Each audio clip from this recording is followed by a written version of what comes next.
গোটা ইউরোপ জুড়ে এখন ভয়াবহ আগুনের হাড়িতে জ্বলছে। গোটা ইউরোপ জুড়ে চলছে এখন ভয়াবহ হিটওয়েভ। অতিরিক্ত গরমে হাইওয়ে ভেঙে দুভাগ হয়ে গেছে, কোথাও কোথাও পিচ বলে যাওয়ার জন্য হাইওয়ে বন্ধ রাখতে হয়েছে।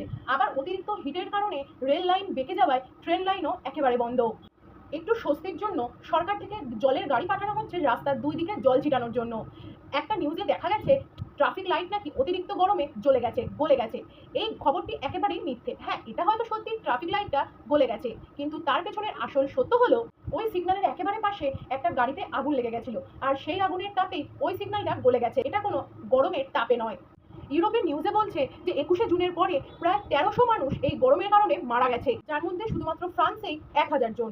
ব্রিটেনে বন্ধ রয়েছে প্রায় 200 স্কুল এবং ফ্রান্সে বন্ধ রয়েছে প্রায় 100 স্কুল এই গরমের কারণে। দোকানে দোকানে শুরু হয়ে গেছে ফ্যান এসি কেনার লম্বা লাইন, কোথাও কোথাও আবার ফ্যান এসির স্টকও শেষ হয়ে গেছে। এবার প্রশ্ন উঠতেই পারে যে আমাদের এখানকার রাজস্থানে তো বেশ গরম পড়ে, প্রায় 45-47 ডিগ্রি, তাহলে সেখানকার পরিস্থিতি কেন এরকম হয় না, আর ইউরোপের পরিস্থিতি কেন এত ভয়াবহ? তার কারণটা লুকিয়ে রয়েছে এই ইউরোপের সমস্ত প্ল্যানিং বা প্রিপারেশনে। ইউরোপের মাত্র 20% বাড়িতে ফ্যান বা এসি থাকে, আর বাকি সমস্ত বাড়ি তৈরি হয়েছে ঠান্ডার কথা মাথায় রেখে। পুরো দেওয়াল আর ছোট জানলা, যাতে ভিতরের তাপ বাইরে বেরোতে না পারে আর বাইরের তাপ যাতে খুব সহজেই ভিতরে আসতে না পারে। আর এর ফলে যা হওয়ার তাই হয়েছে।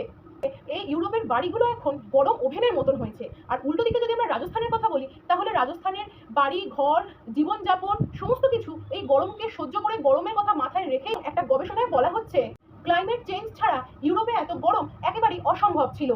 এর জন্য আমাদের যেটা করতে হবে, কার্বনের ব্যবহার কমিয়ে আমাদেরকে আবহাওয়া নিয়ন্ত্রণে আনতে হবে, নয়তো এখন যেটা ইউরোপে ঘটছে সেটা একটা সময় আরো অন্যান্য কান্ট্রি এবং আমাদের ইন্ডিয়ার সাথেও হতে পারে। প্রকৃতির এই সতর্ক বার্তাকে আমরা যদি এখনই গুরুত্ব না দিই, তাহলে ভবিষ্যৎ আরো ভয়ঙ্কর হতে চলেছে।